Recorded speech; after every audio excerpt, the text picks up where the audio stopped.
قانونی نقطہ نظر سے جیسے کہ خالد صاحب نے بھی کہا کہ آپ بہتر طور پر بتا سکیں گے، آپ کو صورتحال کیا لگتی ہے؟ شریف خاندان کو ریلیف ملنے کے امکانات کتنے ہیں اس کیس میں؟ ایون فیلڈ ریفرنس کی بات کی جائے تو دیکھیے ثنا، فیصلہ تو عدالت نے کرنا ہے اور اس کے اوپر ایک قیاس کیا جا سکتا ہے۔ خائر صاحب استاد ہستی ہیں اور ہم ان سے بہت سیکھتے ہیں۔ میری رائے بھی اگر کوئی قانون کا میں طالب علم ہوں تو مسترد نہیں ہے کہ حتمی رائے تو عدالت کی ہوتی ہے اور عدالت کا جو بھی فیصلہ ہے اس کو سامنے سرنگو کرنا چاہیے اور پوری دنیا کے اندر عدالتوں کا احترام ہوتا ہے۔ خواہ آپ کو عدالت کے فیصلے سے اختلاف بھی ہو، آپ تنقید بھی کر سکتے ہیں، آپ کے پاس ایپلیٹ فورم بھی ہوتے ہیں، آپ وہاں جا کے اپنی ریمیڈی اویل کر سکتے ہیں اور فائنل کنکلوژن جب سپریم کورٹ سے آتا ہے تو اس فیصلے کو بھی کرٹیسائز کیا جا سکتا ہے، یہ آپ کا فنڈامنٹل رائٹ ہے۔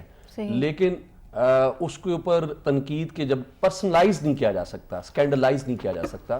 اس کیس کا جہاں تک تعلق ہے، اس کے اندر جو ایویڈنس ایڈیوس کی گئی ہے پروسیکیوشن کی جانب سے وہ کانفیڈنس انسپائرنگ لگتی ہے، وہ ٹرسٹ وردی ہے۔ اس کے جو ڈاکومنٹس اپینڈڈ ہیں ساتھ جو ایڈیوس کیے ہیں پروسیکیوشن نے، کوئی ڈینٹ کریٹ نہیں کر سکے۔ ڈیفینس کاؤنسل اتنی طویل جرا کرنے کے باوجود، یعنی 17 دن جرا کی جاتی رہی، ایک سوال ہے نہیں جواب دے سکے۔ بار بار ہم اس پروگرامز میں بھی کہتے ہیں کہ لیکن آخر بار بار ریفرنسز دائر کرنے کی پھر ضرورت کی پیش آئی؟ نہیں، ریفرنس دیکھیں نا، یہ 3 ریفرنس جو ہیں یہ سپریم کورٹ کی ڈائریکشن کے مطابق دائر کیے ہیں کیونکہ تینوں کے اندر ملزمان بھی مختلف ہیں، سیٹ آن وٹنسز بھی مختلف ہیں، ڈیٹ آف اکرنس مختلف ہے، ایلیگیشنز کی نوعیت آلدو کہ منی لانڈرنگ ہے، سساجات کو چھپانے کی ہے، لیکن ٹرانزیکشنز جب ڈیفرنٹ ہوتی ہے تو وہاں ریفرنس۔ اب ایون فیلڈ کا جو فیصلہ ہے اس کیس کے اندر، چونکہ فلیٹس کے بارے میں اس کی اونرشپ کو بھی اون کر رہے ہیں کہ بچے جو نواز شریف صاحب کہیں کہ ہمارے نام ہے، لیکن یہ کہاں سے آیا؟